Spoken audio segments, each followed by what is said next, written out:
എഴുന്നേറ്റിരിക്കുക, പൊടി കുടഞ്ഞു കളയുക, അലങ്കാര വസ്ത്രം ധരിക്കുക. ഇന്ന് പകലിൽ സ്വർഗത്തിന്റെ അലങ്കാര വസ്ത്രത്താൽ എന്റെ ദൈവം നിന്നെ നിറയ്ക്കുവാൻ ആഗ്രഹിക്കുന്നു.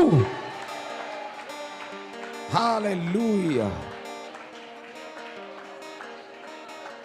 ഇതെല്ലാം സംഭവിക്കുന്നത് നമ്മൾ ഉണരുമ്പോഴാ. പിടികിട്ടുന്നവർക്കായി ഞാൻ ദൈവത്തെ സ്തുതിക്കുകയാണ്.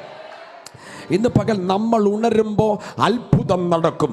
നമ്മൾ ഉണരുമ്പോൾ ദൈവപ്രവർത്തികൾ ഉണ്ടാകും. നമ്മൾ ഉണരുമ്പോൾ ചെങ്കടലുകൾ രണ്ടാകും. നമ്മൾ ഉണരുമ്പോൾ യോർദാനുകൾ രണ്ടാകും. നമ്മൾ ഉണരുമ്പോൾ കാരാഗ്രഹത്തിന്റെ അടിത്തറകൾ ഇളകും.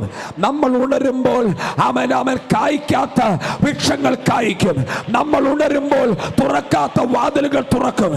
നമ്മൾ ഉണരുമ്പോൾ അഭിഷേകത്തിന്റെ പുതപ്പ് നമ്മുടെ മേൽ വീഴും. നമ്മൾ ഉണരുമ്പോൾ വലിയ ബ്രേക്ക് ത്രൂ നമ്മുടെ മേൽ വെളിപ്പെട്ടു വരും.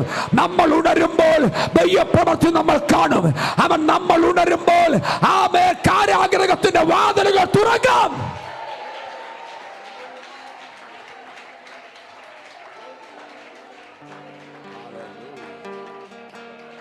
Praise the Lord. Hallelujah.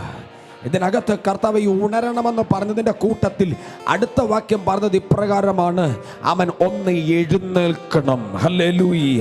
പ്രിയരെ, അവൻ ഒരുപാടിടങ്ങളിൽ ഈ വചനമായി ബന്ധപ്പെട്ട് ഞാൻ പ്രാർത്ഥനയോടും ധ്യാനത്തോടും കൂടെ ദൈവത്തിൻ്റെ സന്നിധിയിൽ ഇരിക്കുമ്പോൾ ദൈവത്തിൻ്റെ ആത്മാവ് എൻ്റെ അകത്ത് തന്ന ഒരു ദൂതാണ്.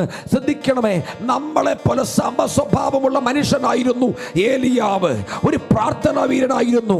അവൻ തൻ്റെ പ്രാർത്ഥന നിമിത്തം 3 വർഷവും 6 മാസവും ദേശത്തും മഴയുണ്ടായില്ല. പക്ഷെ മുഴങ്കാലുകൾക്ക് നടുവിൽ തല കുനിച്ചു വെച്ച് പ്രാർത്ഥിച്ച ഈ മനുഷ്യൻ പ്രാർത്ഥിച്ചപ്പോ പിന്നെയും മഴ പെയ്തു. ഇന്ന് പകൽ എന്നെ കേൾക്കുന്ന പ്രിയരെ, നിന്റെ പ്രാർത്ഥന വെറുതെയല്ല, നിന്റെ ആരാധന വെറുതെയല്ല, നീ മുട്ടുമടക്കിയിരിക്കുന്ന വെറുതെയല്ല. ആത്മാവ് ഇന്ന് പകൽ ഇടപെടുകയാ. കൈ പോലൊരു മേഘം നിനക്ക് വേണ്ടി വെളിപ്പെട്ടു വരാൻ പോകുകയാ.